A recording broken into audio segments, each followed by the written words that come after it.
term offensive identity gets thrown around a lot, and I'm not even sure what yours is right now. Does that matter at all to have an offensive identity? I think when things are clicking, then you get labeled as having an identity more, I guess, because it's either you're running, you're a team that runs the ball well, or you're a team that's really balanced. And we're striving to be a team that is balanced and does both well. And right now we're struggling in the passing game. So I wouldn't say, I don't know, identity right now. How close are you to getting that part fixed? Do you feel like it's still? Is it the schedule, or is it you guys? I think it's a lot of us. I really do. I think it's stuff that is easily fixable from the details and the quarterbacks making a good decision or making an accurate throw, or us putting them in the right position in a certain situation. There's a lot of things as you go back and look at particularly the last 2 weeks. And I do think that the opponent, those are two quality defenses, two of the top defenses in the Pac-12. So I think you have to give those guys some credit too. But I think for us, we're looking at it, controlling what we can control, and right now we're not playing at a high enough standard in the passing game, consistent enough, and it's really frustrating because there's a lot of positive things away from the turnovers that I felt like really Chance and Ben the last couple of weeks made some great decisions, some good throws, got some explosive plays. You can't have those turnovers, particularly in the red zone, and expect to come out on top versus those two quality opponents. You've got five games of video now on Chance. Would you say he's improved over a year ago? Because the numbers kind of suggest he hasn't. Yeah, after the first 3 games, I would have probably said that. The last 2 games have been pretty frustrating, and really I think he only played a quarter in the last game. But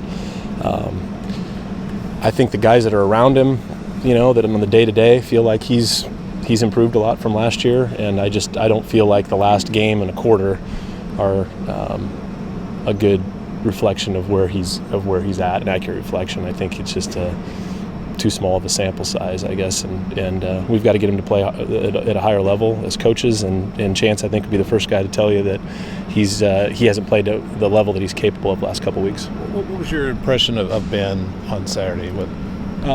Man, I thought there was like I said, there's a lot of positive things about Ben's performance. That's not an easy spot to really go in and get your, really first kind of meaningful snaps on the road at Utah. That place was loud and against a really good defense that gives you a lot of different looks and plays a lot of tight man coverage. I thought he did a lot of really good things, and the two turnovers in the red zone, kicking himself on, just kind of understanding the situations that we were in there and being smart with the football. But man, I thought he got in there and we moved the football and really didn't miss a beat, or didn't feel like we couldn't call anything that we had on the call sheet. So I was pretty proud of him in that respect. But just the two turnovers we got to clean up. If he's the guy that ends up going on Saturday, how important is it? He's never had a start where he's never had a start really, and your game plan for him is how much different is that for a quarterback as opposed to what he had to go through Saturday? Yeah, I think it's different your first start. There's always probably some nerves there, but I think we have a lot of trust in Ben and his experience in our system, doing the things that we do, and I don't think there'll be much change schematically. Just maybe some things in the opener, maybe get him going, get him some confidence early. But no, I don't think there'll be anything that we do too much differently. We're going to run our stuff, and we trust him to do it. When you play defenses like you had the last couple of weeks, how much do you kind of learn about yourself, as an offense, and how much does that allow you to kind of identify stuff you need to work on? Yeah, the thing is about playing really good defenses with really athletic, personnel and fast personnel is if you're a little bit off detail-wise, they'll expose you, and we got exposed the last couple of weeks in some situations, and it forced us some key turnovers. And so, yeah, I think that's it's definitely, especially you get those guys early in the year, and it was definitely good learning opportunities. It was just unfortunate that we were able to have those two kind of poor performances back to back. I think it's our guys have maintained a pretty good attitude about it and taken it as, hey, we got to learn from these mistakes and move on and come back and have a great week of practice and try to get a better result this Saturday. Anything in particular against Utah that you're looking to improve on? Well, we got to take care of the football. That's the bottom line. And then our red zone execution was poor. I think running the football and throwing the football down there. We moved the ball, got down the red zone 5 times, and didn't score a touchdown. And so that's stuff we kind of pride ourselves around here as being really efficient in the red zone and taking care of the football.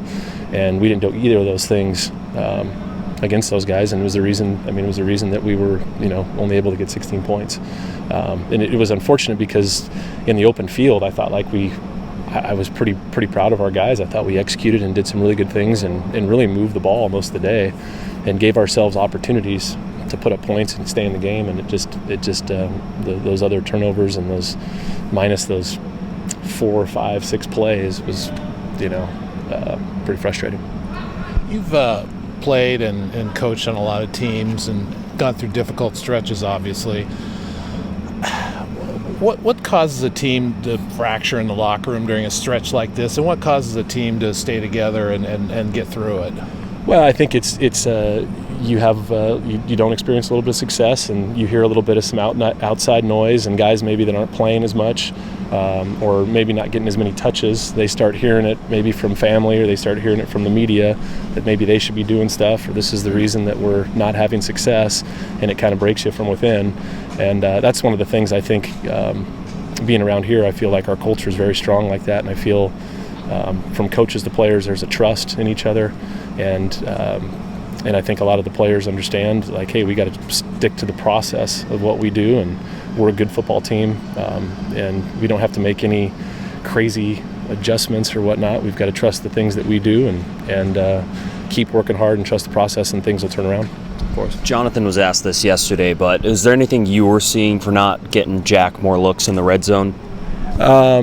Yeah, well, we didn't get down low enough, really, to get him down there, and they did a pretty good job of, in some of our heavy personnels, of really, really loading it up and making the box pretty heavy. And so we struggled kind of early in the game on some of those runs, and later in the game, we got down there on some of those run downs where we were expecting a tight look and just man coverage on the outside. We wanted to get some throws. We just didn't execute it very well. With a bigger guy like Ben, would I guess has ever thought of running him a little bit down there and sort of use his natural skill set a little bit more? Yeah, there's some stuff Ben can do it, and he's capable of doing that. And I think that's just game plan wise of what we want to do. And we had some stuff for Coletto. We just didn't have it at that part of the field, I guess. But we love to get Jack involved, and he's done a good job for us.